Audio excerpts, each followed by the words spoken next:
Hello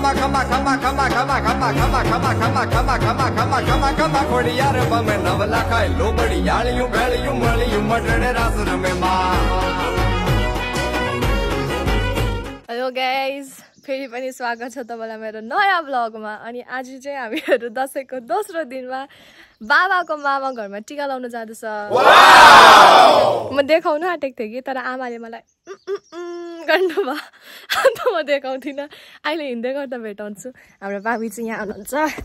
बाबीको ससुराली जानु आँटेको तर बाबी जानु हुँदैन। कस्तो देख्यो? एकदम राम्रो ल त हामीहरू चाहिँ टिस्टा भ्याली आइपुग्यो, तर बाटो बिग्रेको हुनाले चाहिँ हामीहरू यसरी हिँडेर जाँदैछ। गाडीमा माथि पुगिसक्यो अनि खाएको पनि पच्यो अरे।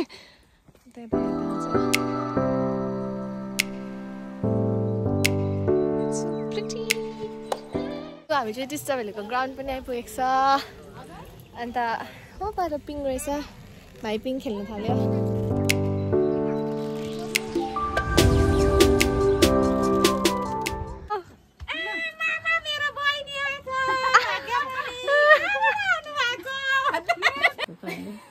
लु एकछिनको लागि प्रतीक्षा भ्लगरको चाहिँ क्यामेरा मैले लगेको छु।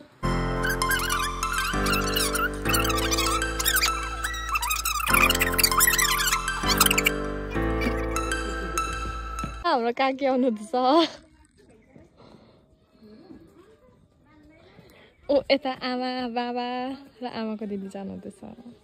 हामीलाई चाहिँ यहाँ सिलगढी जानु हतार भइसकेको छ अरे। तर घरको मान्छेले खानै खाइसक्नु भएन नि त। दुईजना दाजुभाइको एउटै ससुराली हो। भोलि बिहान जाँदा पनि हुन्छ, बित्ताको छुवाङ मात्रै आज जानु भने लु हाल ब्लक।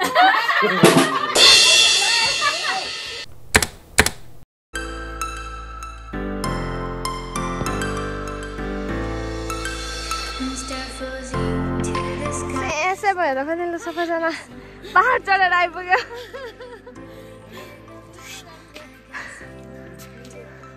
खाली केही छैन। यस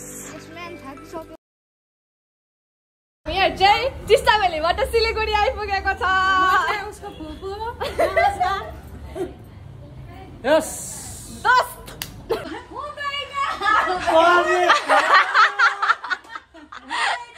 छोड़ के मत जाना मेरे को, मत जल्दी ज्यादा ड्रामा हो गया। इतना ड्रामा मेरे ब्लॉग में अलाउड नहीं है।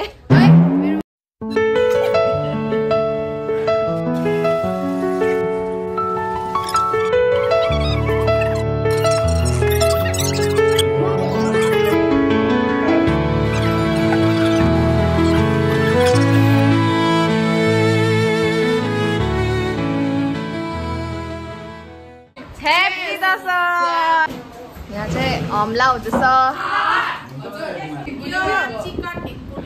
चिकनको चाको त्यो। अब हाम्रो चाहिँ स्टार्ट भइसकेको छ गाइज होइन।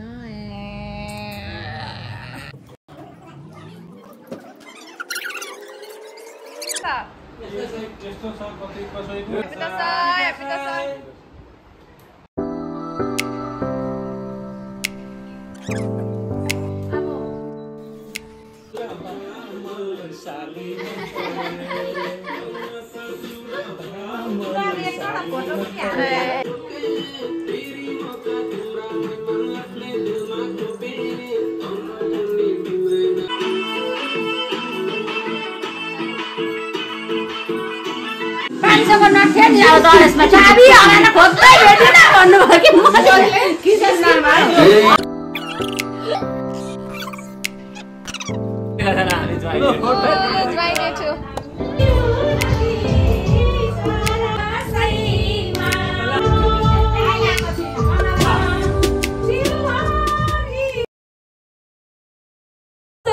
तेस्रो दिनमा आज हामी फालाबारी हाम्रो मामाको घर आइपुगेका छौं। हाम्रो साथमा हुनुहुन्छ श्रीमती ममता कटवालज्यू, श्री मनोज कटवालज्यू, श्रीमती ममता ज्यूको श्रीमान शिवा कार्की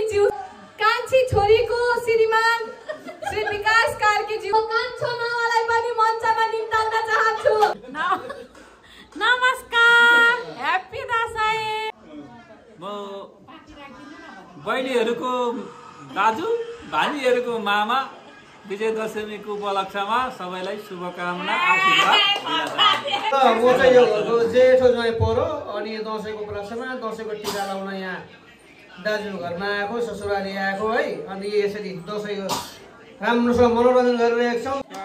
ह्याप्पी दसैँ सबैलाई। यहाँ कुकिङ गर्दैछौँ हामी चाहिँ बुढाबुढी चाहिँ कुकिङ गर्दैछौँ आज चाहिँ उता एकदम इन्जोय गर्दैछौँ के गर्नु हामी चाहिँ गाडो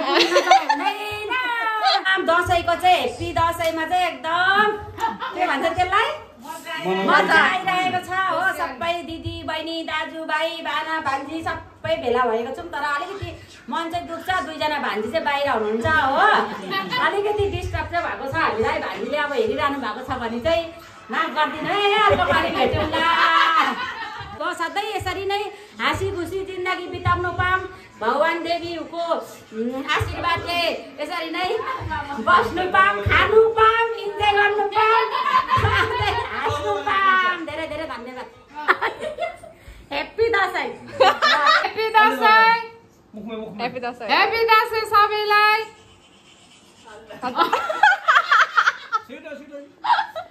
अब सधैँभरि यसरी नै सबैजना भेला भएर दसैँ मनाउनु पाऊँ दसैँ तिहार होइन सबैजना हामी सबै त भेला भएको छौँ र पनि हाम्रो यहाँ भदै भदैनीहरू पनि छैन दिदीको छोरीहरू पनि छैन अब त्यसमा चाहिँ अब अलिकति विश्वास लागिरहेछ र पनि जहाँ छ तिनीहरू अब ठुलो नानीहरू त आउनु सक्दैन उनीहरू चाहिँ अब हामीलाई हेरेर एकदम खुसी मानेर बस्नु रमाउनु भदै भदैनीहरू चाहिँ कहाँ छ यिनीहरू चाहिँ झट्टै स्टेजमा आउनु पर्यो ह्याप्पी दसैँ र अर्को पालि सबैसँगै भेला भएर यसरी नै मनाउनु पाऊँ।